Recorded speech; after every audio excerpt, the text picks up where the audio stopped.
تعالوا نعمل مع بعض النهارده حلو ساقع كده مرطب علينا في ايام الحر الشديده دي. مش هياخد معاكي اكتر من 10 دقايق، بس لو سمحتي ايدك بس على اللايك، محتاجه دعمك. وكمان عايزه اعرف من اي بلد بتتابعوني، وعايزه اشوف ارائكم ومقترحاتكم في التعليقات.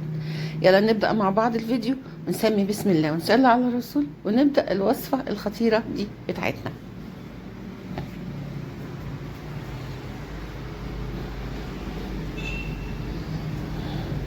بسم الله. بصوا بقى، اول حاجه معايا لتر حليب زي ما انتم شايفين بالطريقه دي. هنحط عليه معلقتين دقيق كبار، طبعا الحليب هيكون بارد لسه. وهحط عليه كمان معلقتين سميد بسبوسه خام. هحط سكر بقى، السكر من 3/4 لكوبايه على حسب ما انتوا بتحبوا الحلو قد ايه. هندوب كل المقادير دي على البارد وهنرفعها على النار زي ما انتوا شايفين بالطريقه دي، وهنرفعها على النار لغايه ما تجمد. نكمل مع بعض وصفتنا. ودلوقتي بقى الكاسترد بتاعنا او خليط الكريمه اللي احنا عملناه جمد. هبتدي احط عليه بقى بعد ما اطفي عليه ربع معلقه فانيليا صغيره.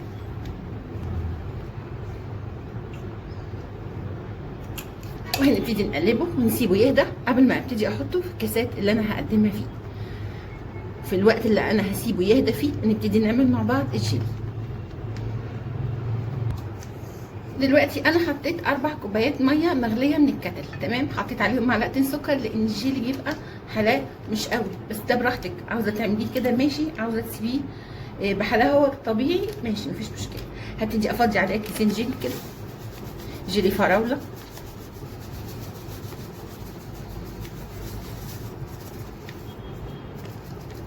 هبتدي اقلب لغايه ما يدوب الجيلي مع الميه. كيس التاني كمان.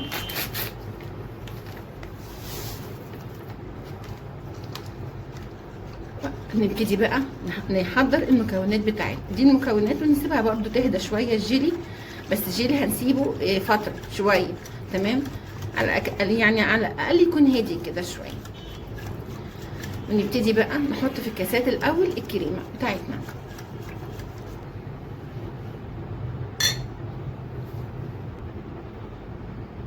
هنبتدي بقى نملأ الكاسات بتاعتنا، بس التلتين يعني او النص تقريبا معقول جدا، تمام. فوق النص حبه بسيطه زي ما انت شايفه بالطريقه دي. وبعدين هحطها في التلاجة ساعتين تقريبا تجمد. نبتدي نعمل الخطوه الثانيه بتاعتنا. نبتدي بقى نحطهم في التلاجة، وبعد ما نطلع من التلاجة نكمل الخطوه الثانيه. طبعا الكاسات بتاعتنا بعد ساعتين طلعتها. هبتدي نقطع موز ونبتدي نحطه كده بالطريقه دي، شرايح الموز كده.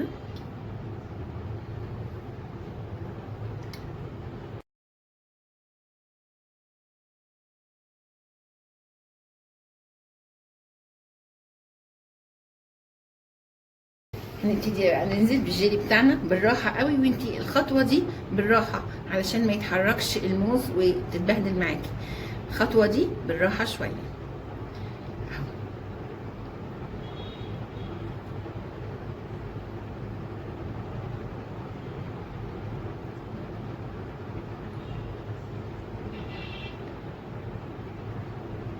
هنبتدي بقى نرجع نحطه في التلاجة، وبعد ما يطلع من التلاجة بعد ساعتين كده يكون الجيلي بتاعنا جامد. هنبتدي نقدمه مع بعض بطريقتنا.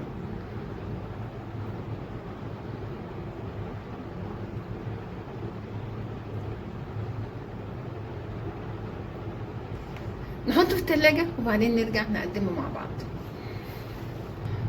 واطباقنا طلعت من التلاجة زي ما انتم شايفين. الحقيقه هو حاله سريع جدا، مش هياخد معاكي اكتر من 10 دقايق. وبحب اعرف من اي بلد بتتابعوني، اشوف ارائكم ومقترحاتكم في التعليقات.